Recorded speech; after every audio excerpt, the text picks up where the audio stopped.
I did not build a Honda Prelude. I did not build a Honda Prelude. What does that mean? For those of you that are not even car people who listen to this podcast, let me explain. Okay, for the car people, I know that that's triggered some of you. And it's important that this is addressed in a very direct way because it has come up many times in live streams that I do, in-person conversations, etc. But it has been a recurring topic. And so as much as this podcast is not about me, it is about us. It is about topics about life and our experiences as human beings, as mothers and fathers, husbands and wives, artists, enthusiasts, entrepreneurs, you name it. That's what the podcast is about. It is about growing and thinking and succeeding and expanding yourself, thinking outside of the current box that you're in, and being open and objective to other things and ways of being and thinking so that you can evolve in a positive direction. The podcasts aren't about me. The only time it ever ends up being anything like that is when I do episodes specifically dedicated to answering questions. But the rest of the time, it's not about me.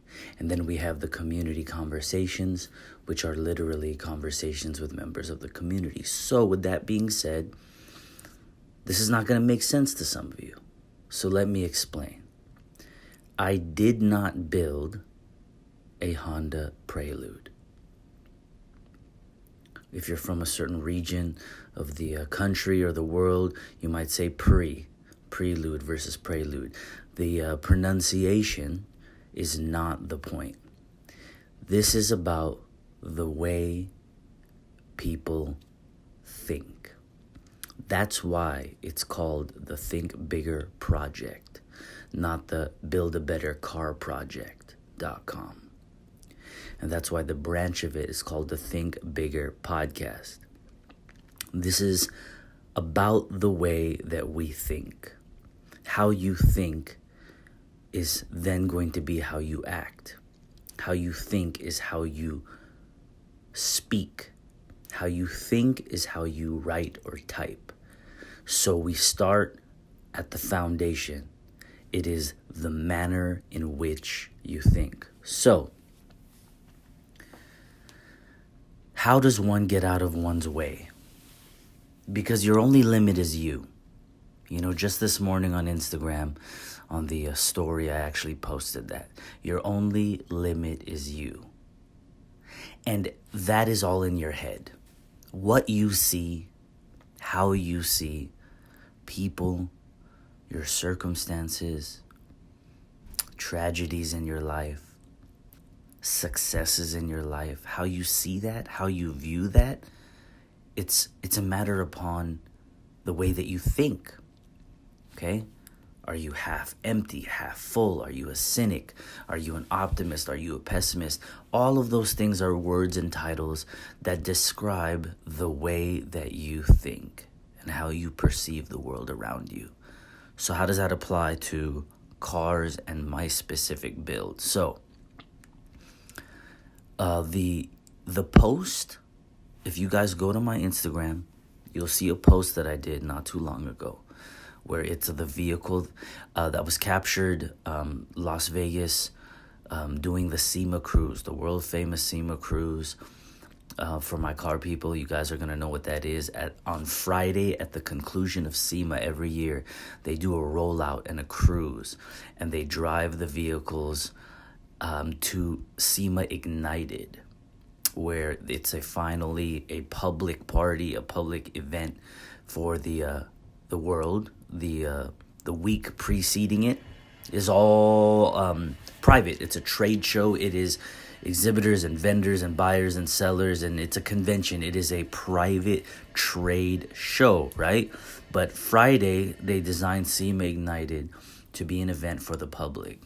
And, you know, tens of thousands of people go. So the SEMA cruise is one of the most covered car cruises in the world in that short travel period where the cars are driving down the street to roll into SEMA Ignited, set up shop, and they go on till the evening, nighttime. Okay, so there is a shot taken of me being in the lead of the cruise, the first 10 cars that year of the entire SEMA cruise were the SEMA Battle of the Builders finalists, and that was the year that my car became a finalist, a top 10 car, and we were the ones who led the cruise. So, what is the point? The point, my friends, is that people will see things as big as they can be or as small as they want them to be, and it's all in your mind. And that applies specifically to my build because if you read that post, the caption accompanying it is a foundation for this podcast episode, okay? And in it, what I am talking about is I did not design and build my car to be small time. And what does that mean, okay? What does it mean? Your aspirations, your goals, if you have a small goal and you achieve it, you have then achieved the small goal. If you have a grand, massive, crazy goal that people around you think is ridiculous, so be it. And if you achieve it, look at you. You're amazing. You're lucky. You are a one in a million. You're all of those things that people will come up with to congratulate you or maybe even belittle it. But if you have some crazy goal and you fall short, right? Do you already see where that's going? You know that saying, if you aim for the moon and you miss, at least you'll fall among the stars. There's some version of that.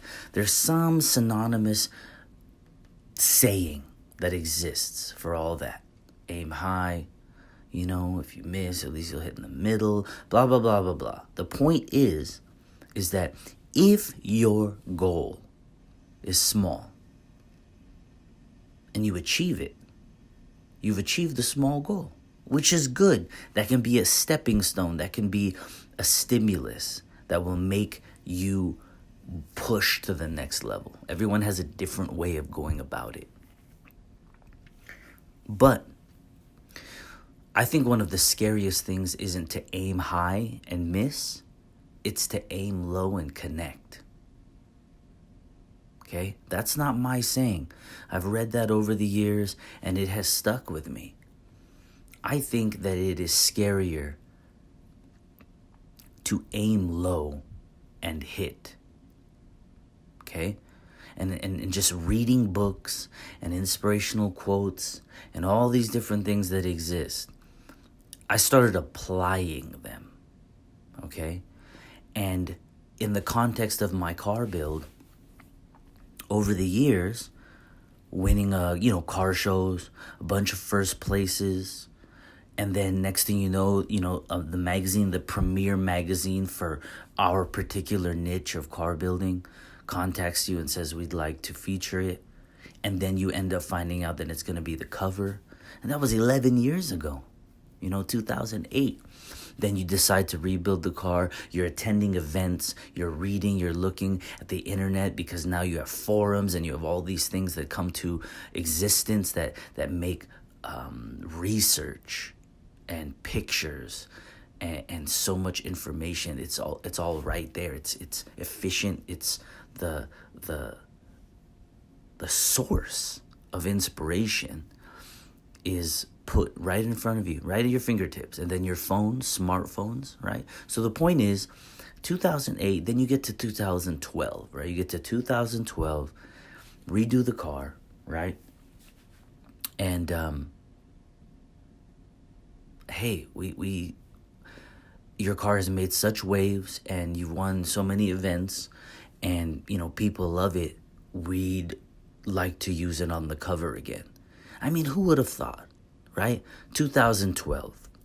And then the car made so many waves that Bonsai Magazine in the UK wanted to put it on their cover, and they did. So you have Honda Tuning in the US, Print Magazine in '08, and then you have Honda Tuning in 2012, and Bonsai, which is the largest tuner magazine in the United Kingdom, at the same time, right?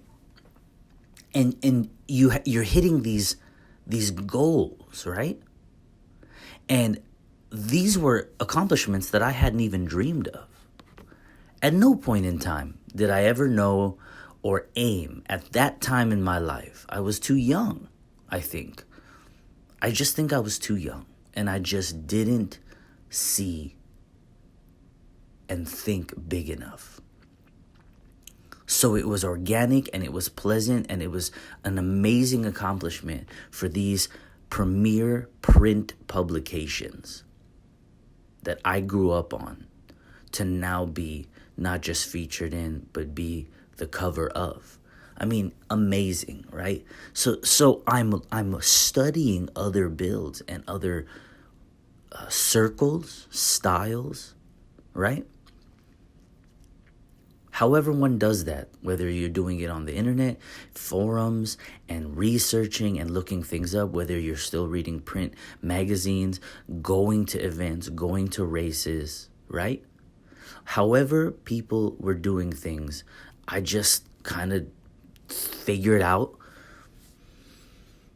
that going to the local car meet or going to the local car show of one style or genre of cars was going to give me inspiration in one style or one genre of cars. And at this time, I had also started to be asked to judge car shows.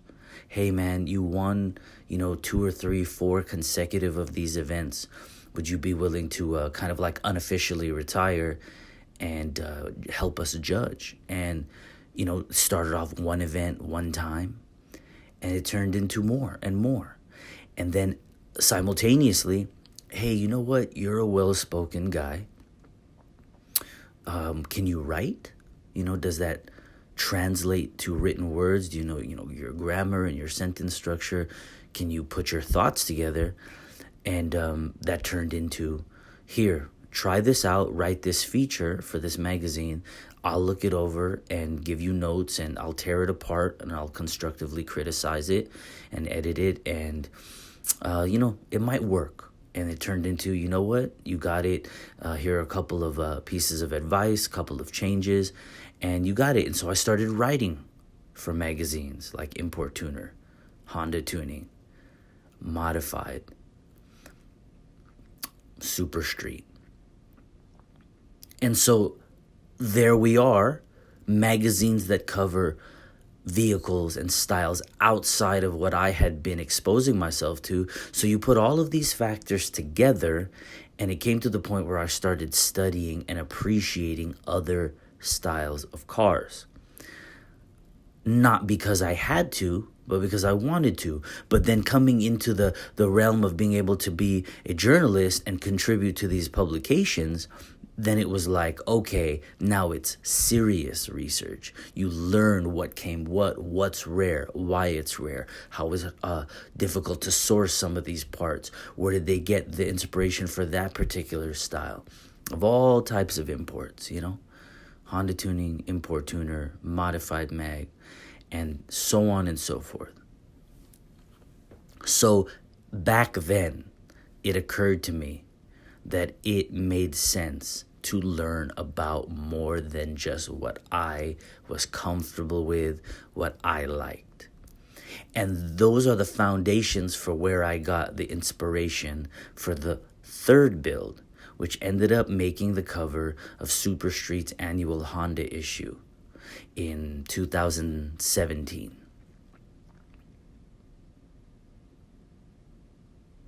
And then it made the cover of Bonsai magazine in the UK as well again. Japanese tuner magazine, the #1 magazine in the UK, Bonsai. So you have Honda Tuning in '08, you have Honda Tuning and Bonsai in 2011 and 12, and then you have Bonsai and Honda Tuning, Bonsai and Super Street in 2017.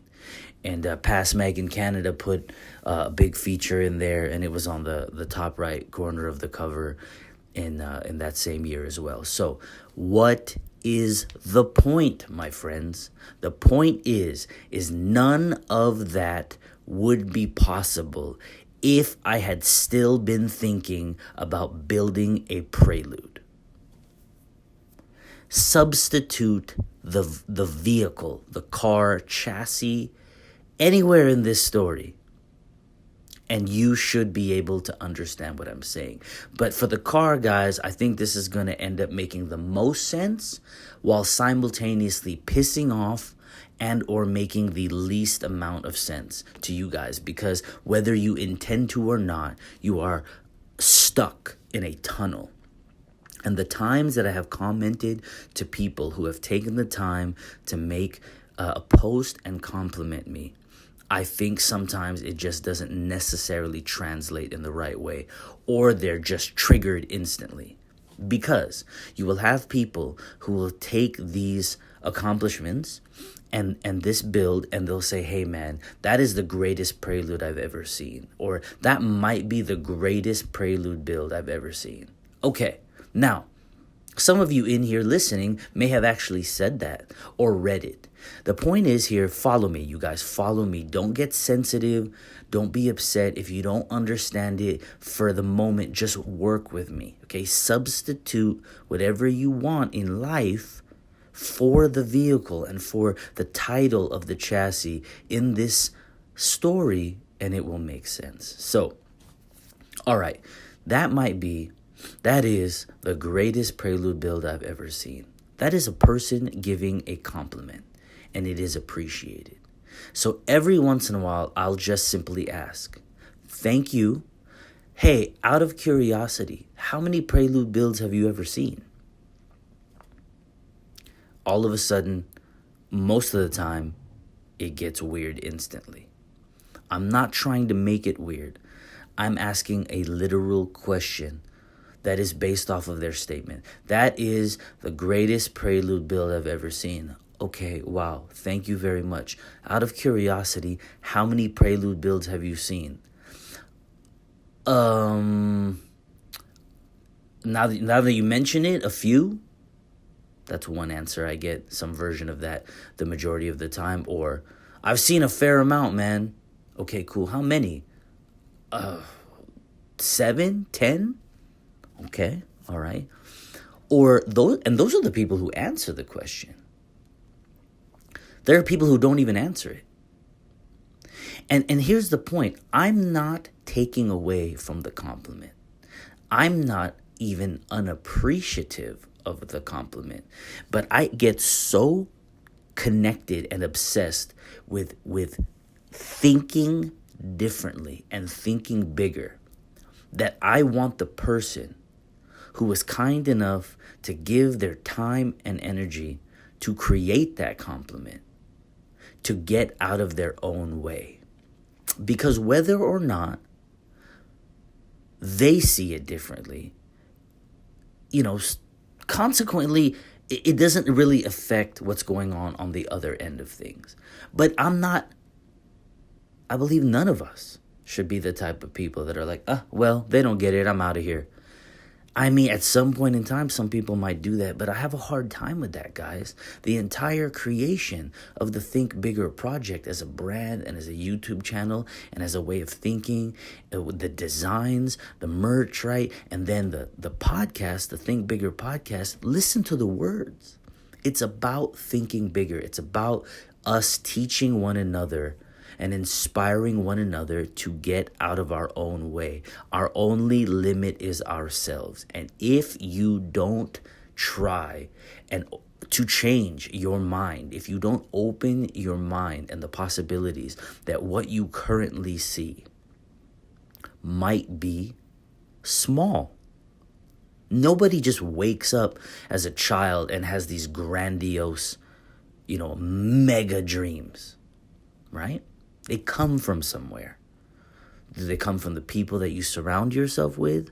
Do they come from the television that you watch? The forums that you read, the books, the blogs, the vlogs, are those people or those stimulants over the years helping you expand your mind and grow? Or are you just sitting there watching them live their life? Does it have a practical, positive net effect on you and your life? Because if it doesn't, why do you give them or it your energy or your time? So I have chosen over the years, as people have told me that what I say and how I see things should be shared with other people. What people want to do with that is up to them, but I should share it. And that's really what prompted the creation of all of this, is you guys. You guys, over the years, have prompted me to step out of my personal comfort zone and do this. So, that's the greatest Prelude build I've ever seen. Thank you. How many Prelude builds have you seen? I don't know, a few, 3 or 4. Okay, cool. So you have now just told me that that is the greatest build of 4 cars you have ever seen. So all of a sudden the compliment becomes very small, right? Now, you guys, don't be triggered. For you car people in here, this is not about attitude. This is not about arrogance, right? People get real caught up in that very quickly, okay? This is not about arrogance. This is about perspective. This is about the scope of your thoughts. And the scope of your thoughts indicates the scope of your accomplishments, okay? If I aimed to build the best parking lot neck breaker at the local meet, and I did it, then when I have hit my peak, I have peaked as a person whose car is maybe bright enough, low enough, stanced enough, loud enough to break necks at the local car meet. And if you look at people's actions around you, whatever age, whatever car they're driving, that's clearly what they're about. It's attention, right? They're building it for attention. It's got to be slammed. It's got to be stanced. It's got to be wide. It's got to be loud, right? Don't even dare be foolish enough or have the audacity enough to take that and apply it to people like myself. And I'm saying that in just blunt, 100% pure logic, right? Taking pure logic, right? I'm not drifting in a parking lot. I'm not two-stepping at the meet. I'm not burning out, right? You guys know. Even people who aren't necessarily in here as car people, if you have been in a parking lot of these big plazas where there's a car meet of a certain type of car, when people leave, they don't just drive away. They already have all eyes on them. People are watching them leave. If the car looks good, if it sounds good, or whatever the case may be, people are watching. You already have their attention. And yet when these people leave, they're 100% throttle, burning out, hitting the red line and making the most noise. For what? It's attention. And you have people who will take that same type of behavior, which messes it up for us all in every way, legally and otherwise. And they're going to say that I built my car for attention. You guys, listen to me. I did not build a Honda Prelude.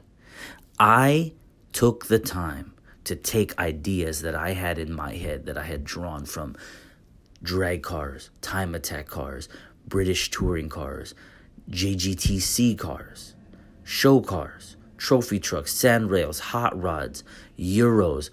Keep going, because that's what I read, that's what I looked at, that's what I studied. I attended events that had a broad scope of builds and build styles, and that's where you're able to expand your mind. Travel, whether that means geographically, right?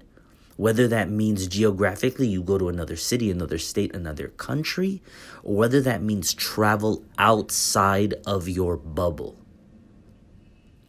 whether that be with books, whether that be with podcasts or audio that you allow into your ears via music even, whether that be pictures of cars,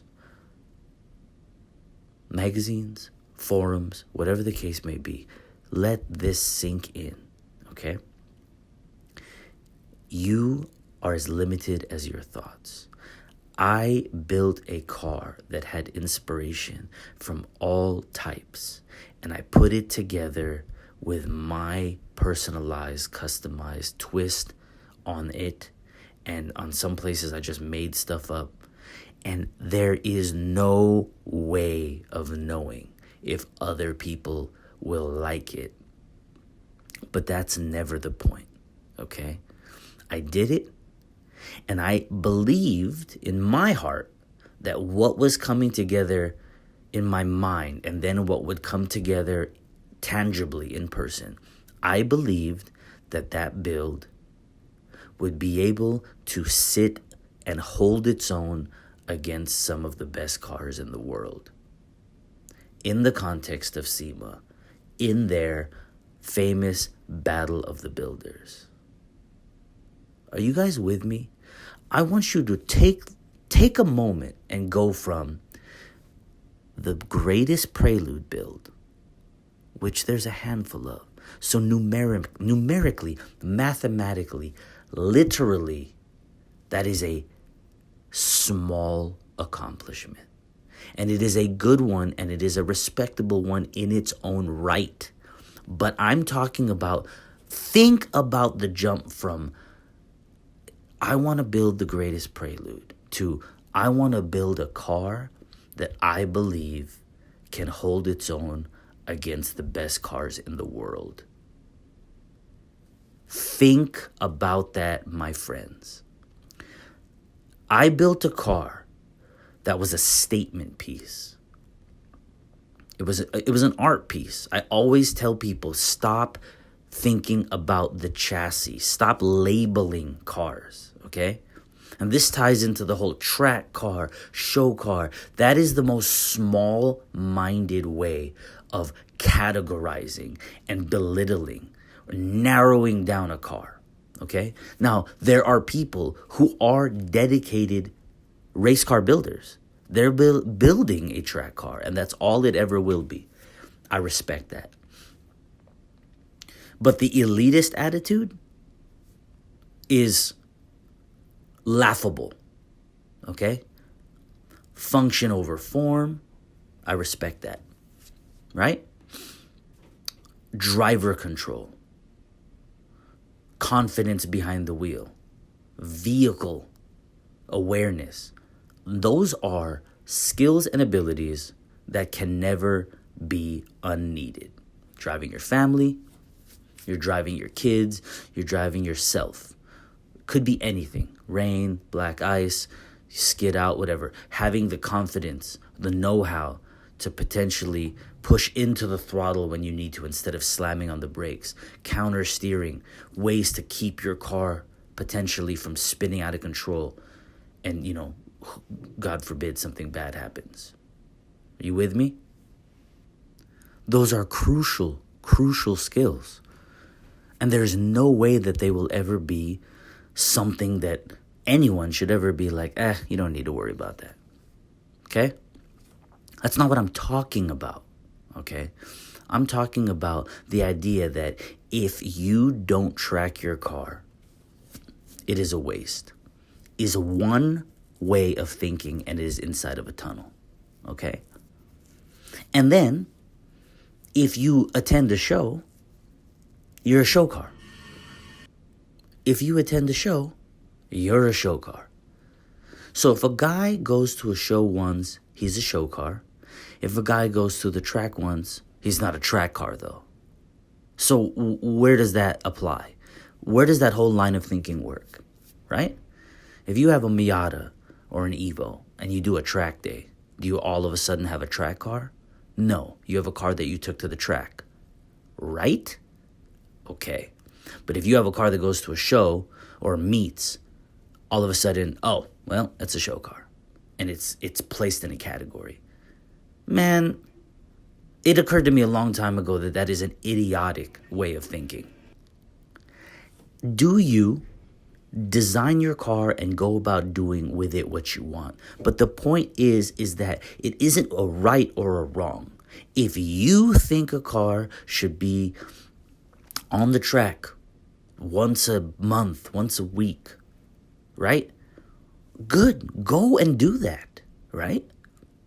If you want to take your car to an event and see if your paintwork, if your ideas, if your execution, if your part selection is, going to be viewed by your peers and the judges of that specific event, if you think that it deserves to win, then go do that, right?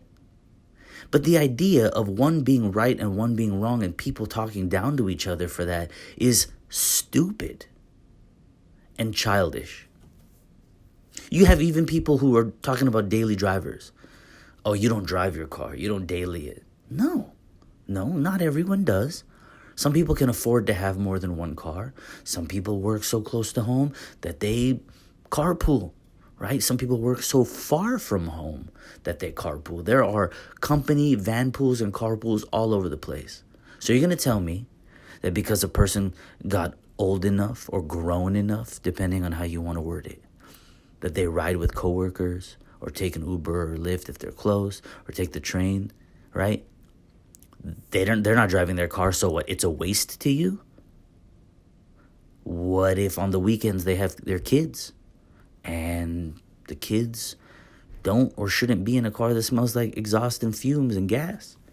And so they take their SUV or their van or their Camry to go to practices and recitals and things like that. So that means they get to drive their car once a month, once a year, once a week. What is the ratio? What is the frequency in which is good enough for people? The majority of the people who are saying stupid, immature things like that are people who don't have multiple cars or people who don't have responsibilities on that level.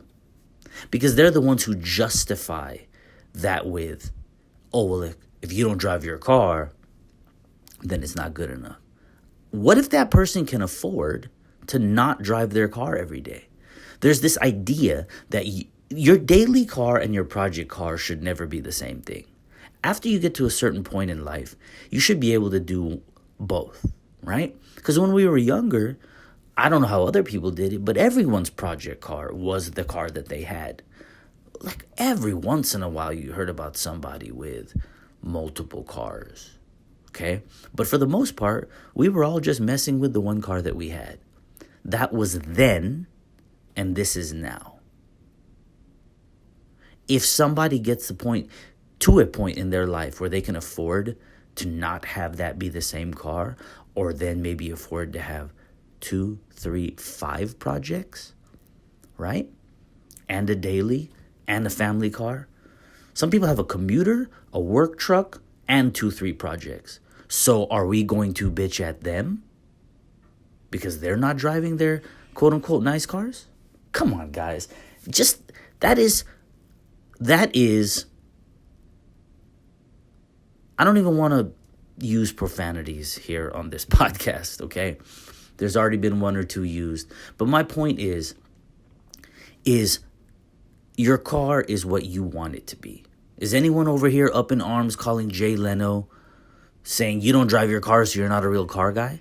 Is anyone over here contacting collectors who have their cars that are so well-to-do that they buy the rarest cars or the coolest cars that they like, and they basically have them to admire them, to own them, and even show them off? Are they not real car people because they're not driving them?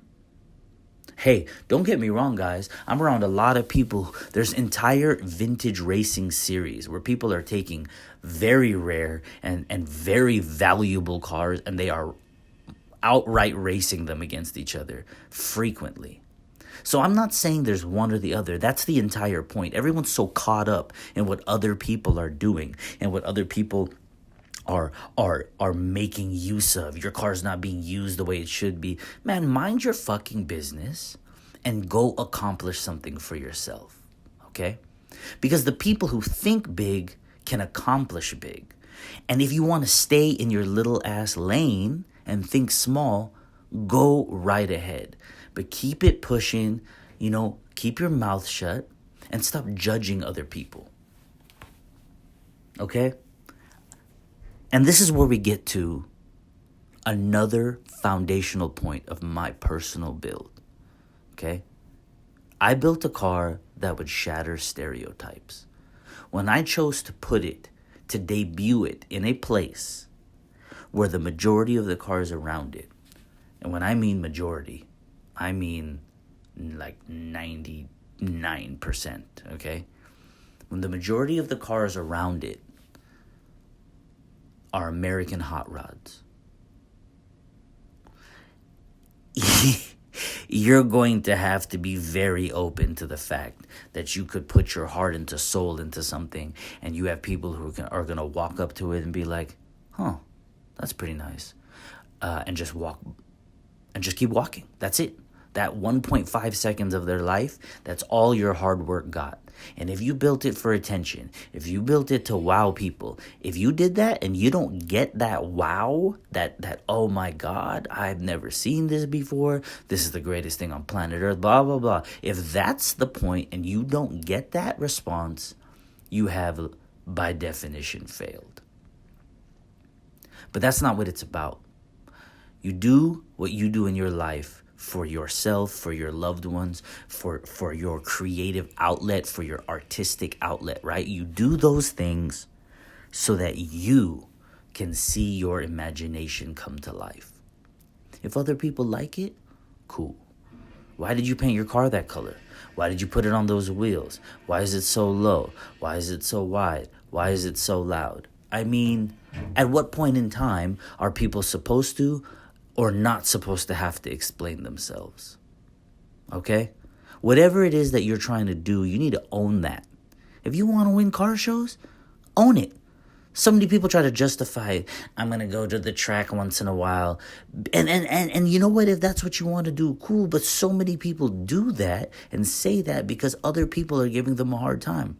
They're not making their car do what it's supposed to do. Blah, blah, blah, blah. Okay, cool, right? And then you got people who build show cars, but they don't want to own that. Do you want to win car shows? If that's what you want to do, own that and build accordingly. But don't go and try to find the middle ground and say and be all poetic and say, I just built my car for me, and then be salty when you don't win. I just built my car for me, it doesn't matter. And be salty if another person ends up getting more attention or another person wins at that car show or quote unquote breaks more necks at the car meet or is referenced more than yours. If it was really just about you as an artistic output, right? Why would that bother you? Why does it bother people? Because there's an element of jealousy. And that can only exist if you care about the attention. If you want attention and you don't get it, you're going to be bitter. You're going to be salty.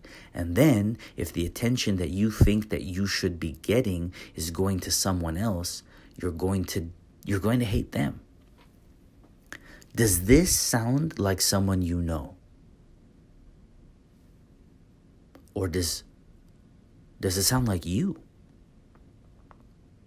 You guys, break out of that way of thinking, okay? And if you want to stay there, own it. Be a man, be an adult, and own it. I want to win car shows. I want to build a car for attention. I want to build a race car that will podium. I want whatever it is that you're trying to do, own that, okay? Own it, you guys, because that's where you can achieve. If you don't know what you're trying to achieve, if you can't put your finger on what you're trying to achieve, how can you achieve it? Do you understand what I'm saying? And how does this all circle back? I did not build a Honda Prelude. I built a statement piece. I built an art piece and a creative outlet. I built a vehicle that would make a statement, okay? That people who are into Japanese imports not just Hondas, but imports, can build cars that can hold their own against the greatest cars in the world. We are enthusiasts, but we are students of the game. We are enthusiasts, but we are students of the game. We are artists, we are builders, we are designers, we are creative, and we can take a chassis that is stereotypically considered an econo box and it has a negative connotation and is viewed as a kid's car or something you should grow out of, and we can utilize it to build something that not only looks great but can compete against torquey, large displacement, rear wheel drive, muscle cars if we want to go that route.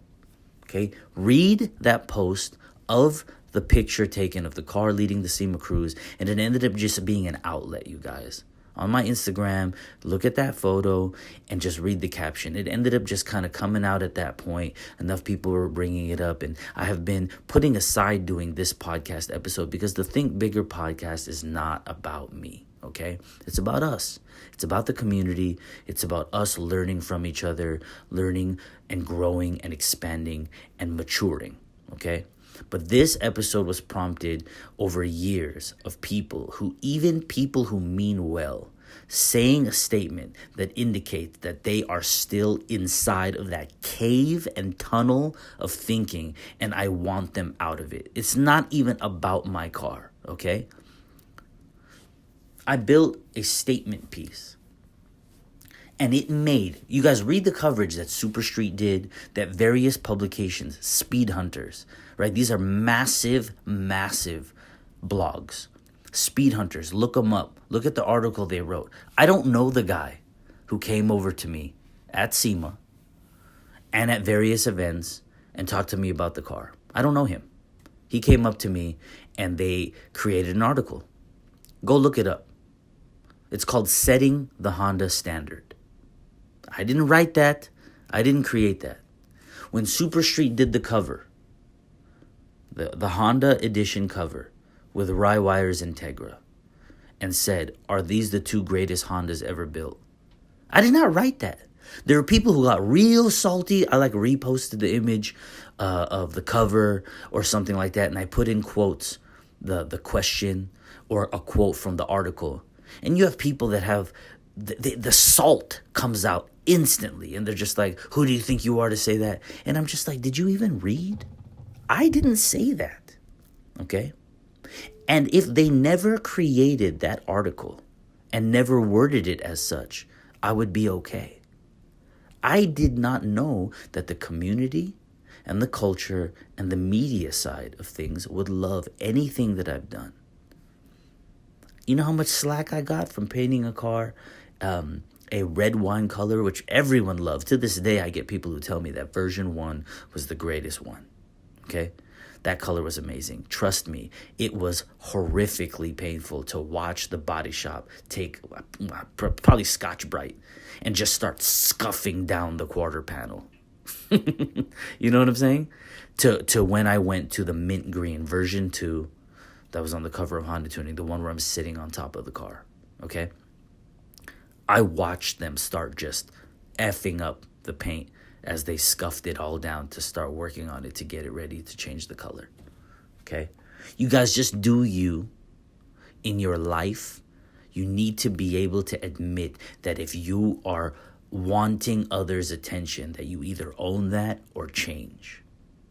You can't float through life without being able to put your finger on it and own up to something as a man, as a human being. So, speaking of the Integra, since we brought up that cover, Rye-Wire's Integra, forget my car. Take his Integra. Okay? People to this day still call that was the coolest K-Series turbo right-hand drive Integra ever. That is a nice compliment. That is the most underwhelming, uninformed perspective and compliment for that car. Okay? That vehicle, everything from measurements for driver height, leg length, custom dash, ergonomics, angling, electronics to be within a certain reach, to face you, right? Having flow, lines, plumbing, brake lines, color coordination, right? Custom this, personalize that. But above all those other things, you have things like an air accumulation setup to work with a paddle shift so the vehicle had no more shift arm. He was shifting like F1 cars, like high-end Porsches, like all these other upper echelon supercars, paddle shifting. The electronics and mechanics needed to make that happen. He made that happen.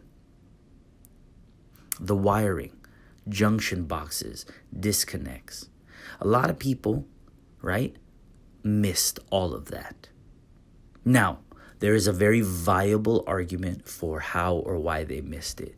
Maybe he didn't market it enough. Maybe he didn't take enough pictures. Maybe he should have started a YouTube channel. Maybe all of those things. And all of those things could be applied to me too. And so whether you want to say that it wasn't pushed or presented enough or well enough, so be it. Nonetheless, you could look in the engine bay and see wiring that you have never seen before. People still missed it. You could look in the interior and realize instantly that you have never seen that dashboard, that curvature, that layout. You've never seen those door panels before, right? And you could also look instantly and realize that right where the transmission tunnel is, right where the shift arm should be, there's nothing. There's no shift knob because there's no arm, because there's nothing connecting to the transmission. So whether or not he marketed it enough, whether or not he focused on it or told people, it was there, okay? People missed it. People see it as an orange right-hand drive K-Series Turbo Integra that was really, really dope. And that, my friends, is another example, right? If I didn't know Ryan from Rywire, this would all be coming out of my mouth just the same. Because I saw it. And even if I didn't see the process that went into it, if I saw the final product anywhere, magazine, show, race, whatever, I would see these things. And it would occur to me in that moment how difficult all of that was or is. And why would I be able to notice? Why would I realize how difficult it is? Because it hadn't been done before. Not all of them in the same place, in that style. Come on, paddle shifting's been around long before him, right? Junction boxes, Deutsch connectors, quick disconnects, they were around before. Orange, K-Series, Turbo. That's not the point. It's putting everything together in its own way, in its own style. Does it flow? Does it work? Does it look good? Does it innovate? And yet people take that car and call it, man, that's a cool Integra, K-Series Turbo Integra. That is so small-minded.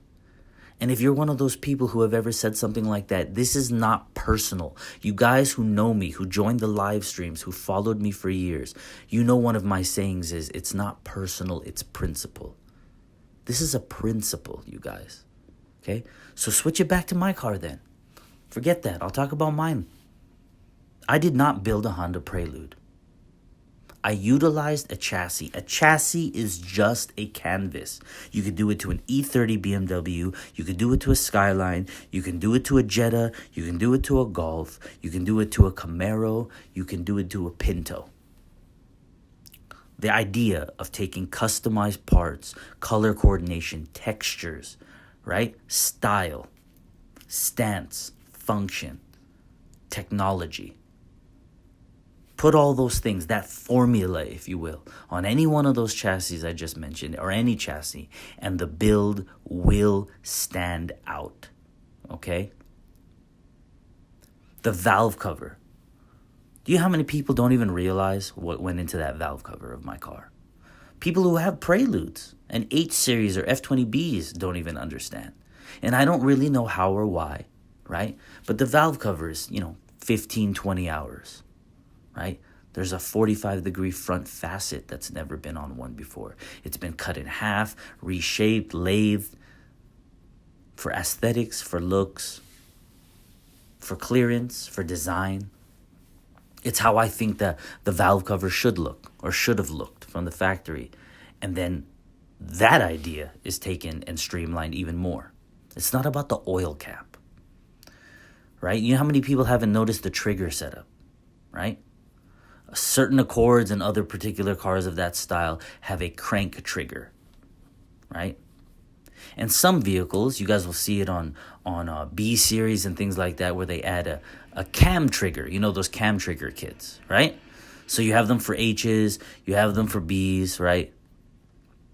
No one had ever done what we did for the Prelude, and that is we combined the OEM crank setup to the cam trigger. So you have cam and crank. You are getting your readings from the top and the bottom, the two reciprocating areas. And it is, in my opinion, the most accurate one out. But, I mean, what comes with that is also you have to have the electronics that can read that and control it, etc. So my point is that there have been a very, very small handful of people who are like, oh, wait, you have a cam trigger. And then we end up talking about it, and they realize that there is cam and crank.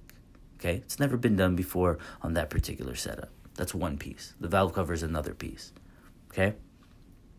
The turbo manifold, right? The strut bar, right? Pieces haven't been done before.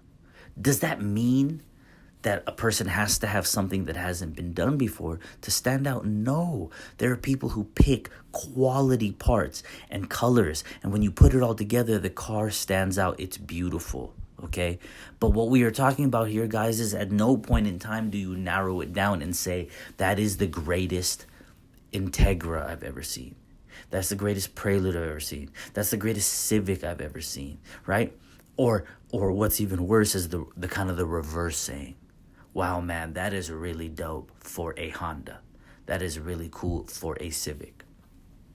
And then what's even worse than that, one of the entire perspectives and sayings that I hate the most is, you know, we're grown people. There are people who listen to this podcast that are adolescents and teenagers all the way up to people 50s, 60s, people who are retired, parents, husbands, wives, military, right? Law enforcement, entrepreneurs, businessmen, mechanics, you name it, right?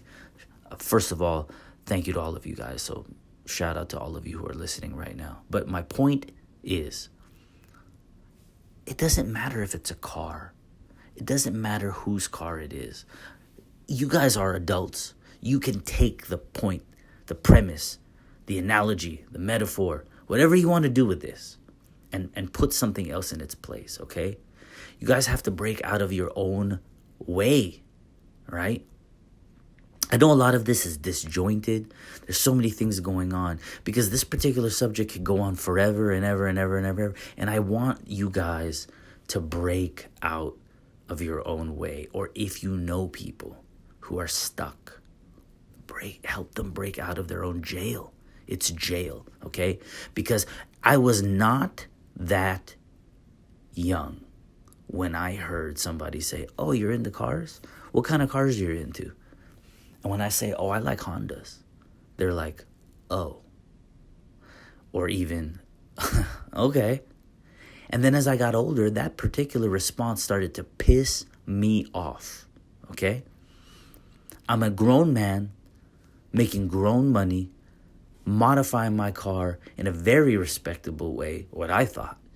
And you have somebody of any age, and they're like, oh, you know, your family told me you're into cars or whatever. You know, I heard that you're into cars. What kind of cars are you into? Oh, I like imports. I personally, like Japanese cars. And they're like, oh,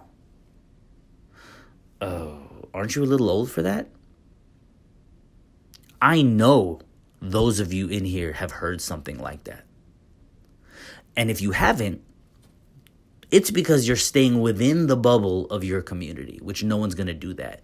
But when I started going to other types of events and other types of people and other demographics, other age groups, other tax brackets, when I started traveling, whether that be geographically or mentally, when I started expanding my mind and I realized that outside of the import car community, which the import car community is a thriving community. You have shows, you have meets, you have races, drag, time attack, you have charity events, you have museums, you have events all over the world.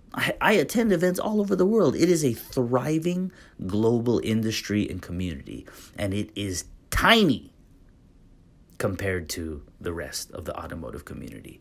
So when I stepped out of that tiny bubble and that tiny way of thinking, and I heard grown people look at me and be like, aren't you a little old for that? Man, that shit pissed me off so badly, and it did every time. And I let that power my ideas. So I built a car that I believe could go up and at least hold its own against those types of builds, rotisserie builds, right? Built from the ground up. I built that car like a hot rod. Every single bolt, nut, and washer on the entire car is brand new from Downstar, right? 100% brand new. There's actually an oil bolt, one oil channel bolt. But I already had one made with Frank to replace that. But my point is, every single, take the dash off, all the dash bracketry, look underneath the pedal assembly, you look underneath the car, the subframes, the suspension, every single bolt, nut, and washer. The vehicle was stripped down, fresh undercoating, right? To me, it's not logical or practical to bare metal it and then paint the bottom. The minute, the car sounds like a tin can. It's hot, it's cold, you hear every pebble on there when you drive. It wasn't for me. It looks amazing when you look in a wheel well, or you put mirrors under a car, or you jack it up or put it on a lift. It looks gorgeous when you see all one color all the way around. For a car that's actually going to be driven, that's just not a logical thing for me. So, undercoating, fresh undercoating. All on the bottom, that's resilient. It was actually truck bed liner. I used bed liner. But anyways, I wanted it to last. So the bottom will never have to be redone again. And then you take, this freshly scuffed down chassis with metal work and etc. and you paint it. So it's a fresh, repainted chassis, fresh undercoating, and it's reassembled. Every single suspension bit, every single subframe, every single arm, every single anything was tumbled and or media blasted and or gold zinc and or ceramic coated and or powder coated.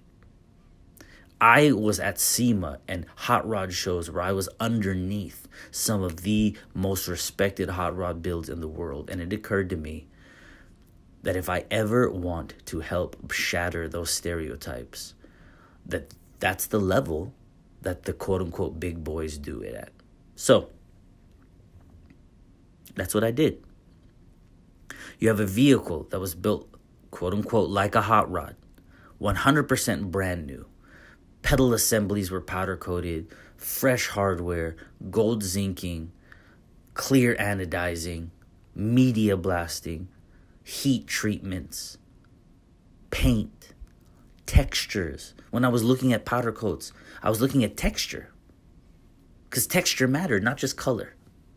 Right? All of that came together. Machining this and that, drawing this and that.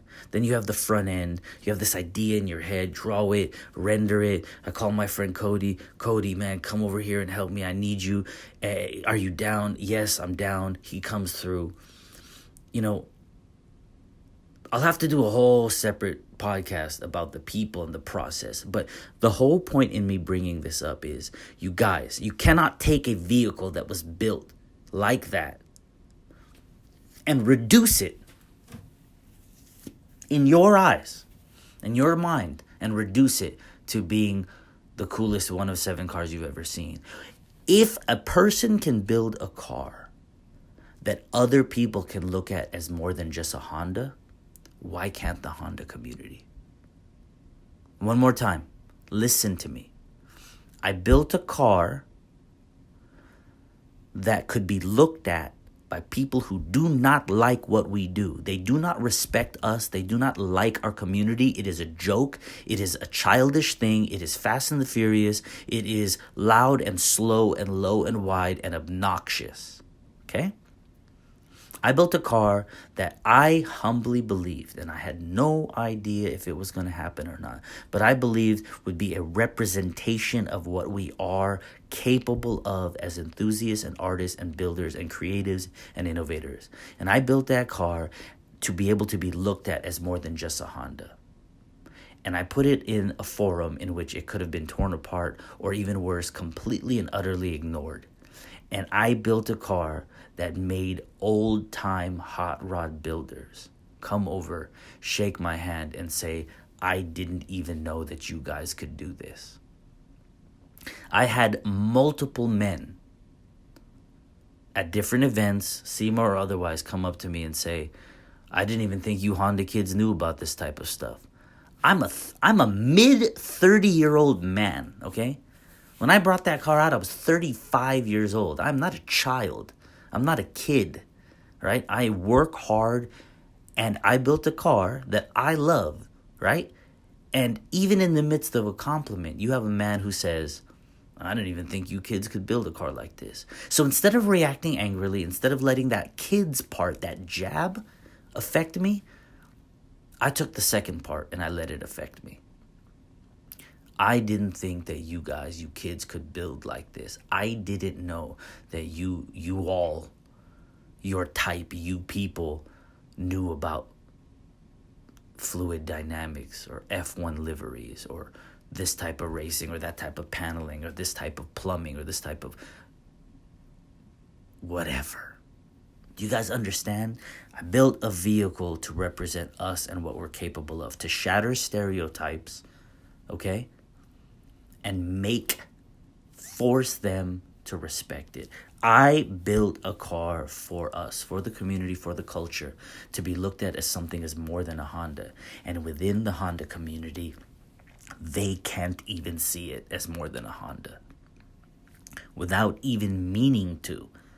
They are bottling it up, belittling it, and putting it in a category. Okay, it doesn't matter if it's about my car. It could be Ryan's Integra. There are numerous builds where people are going to a very, very respectable level, and someone will be like, "Hey, man, that's pretty dope for an Accord. Man, that EG is super clean." Man, there are people who have taken those EGs and have resto-modded them to the upteenth degree. Right, you have Jason Harridan. There's so many options. And for the people who in here know who I'm talking about, you'll immediately know. Or if you don't know, look it up. That EG, it's not flashy. It doesn't have the more stereotypical engine bay layout, right? But you have to look at details. You guys, details. That should not be reduced to an EG build. Ryan's Integra should not be reduced to an Integra with a K-Series. My build should not be reduced to a Prelude. You guys, think bigger. Expand your mindset. Travel visually, travel geographically, travel out of your comfort zone. So literal, figurative, travel, get out of your bubble. And you will see a thriving world around you. And then beyond that, there's a world of people who I started noticing years ago, and it made me angry that they belittle us as a whole. It doesn't matter if you have a VIP Lexus build, a big body sedan with amazing aero, and it costs tens of thousands of dollars for a metal wide body, and you're on air, and it is luxurious, it is classy, and it stands out. It's a piece of shit to them. It's rice. It doesn't matter if you have a track car, tube front end, amazing, drifting skills. If they see a wing and a splitter on it, it's ricey. It doesn't matter if you have a Honda that is restored wonderfully and you have the rarest set of wheels, right? With a rare lip.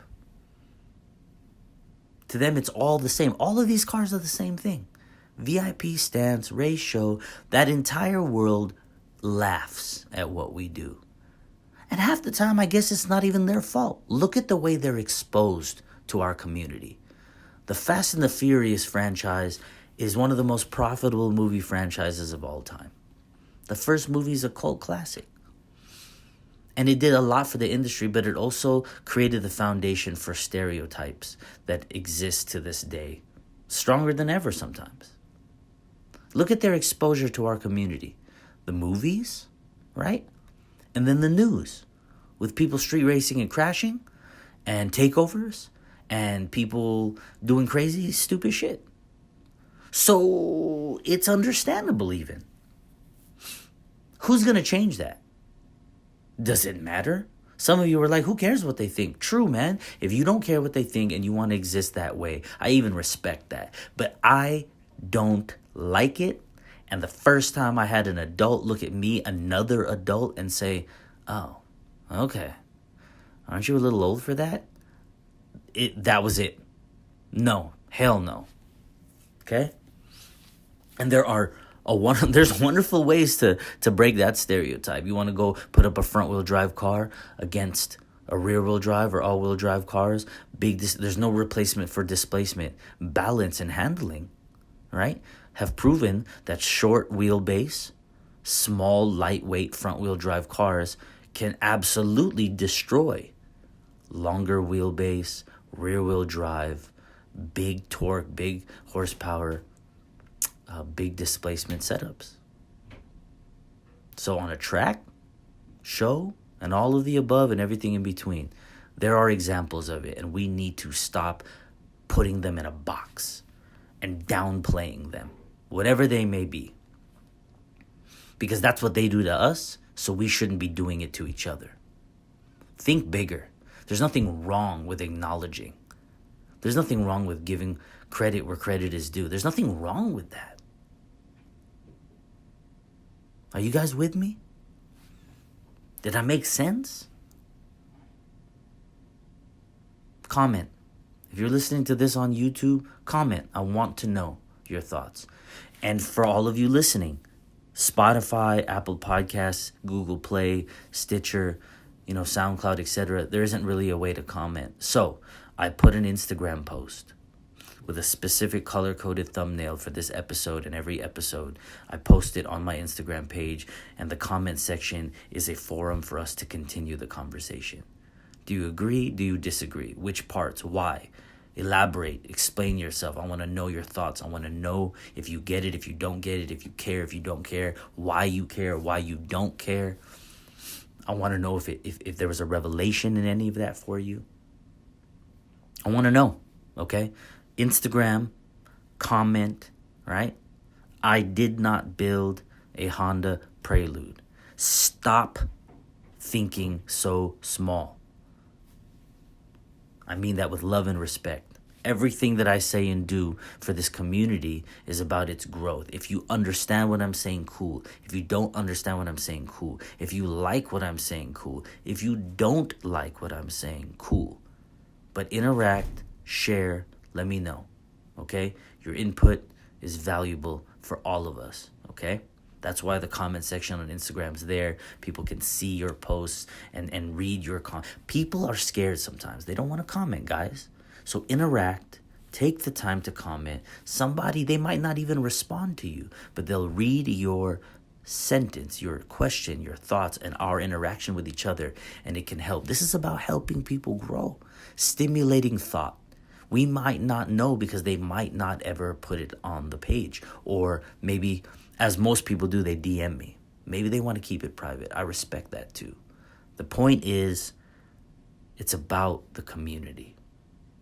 Breaking stereotypes, creating a statement to the world that we are respected. We should be respected. Look at what we can do. And something that profound, something that unselfish. If you're salty, you can end up seeing it as something completely opposite, as being about attention, as being selfish, as being just about me. And if that's how you see it, my friends, if after listening to this and understanding the principles and the foundation and the inspiration to break stereotypes,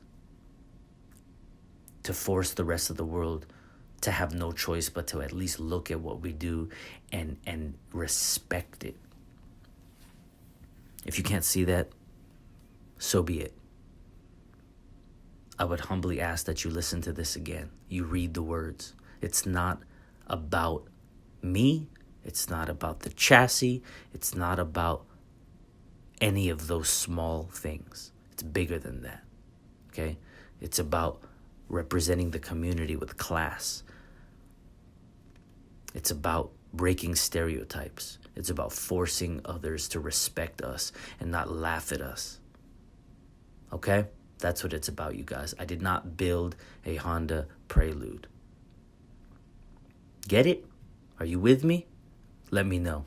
I appreciate all of you. Please, once again, interact, comments, DMs, whatever you're most comfortable with, and let's continue the conversation. It's all about the community, okay? Think Bigger Project, Think Bigger Podcast. I appreciate you.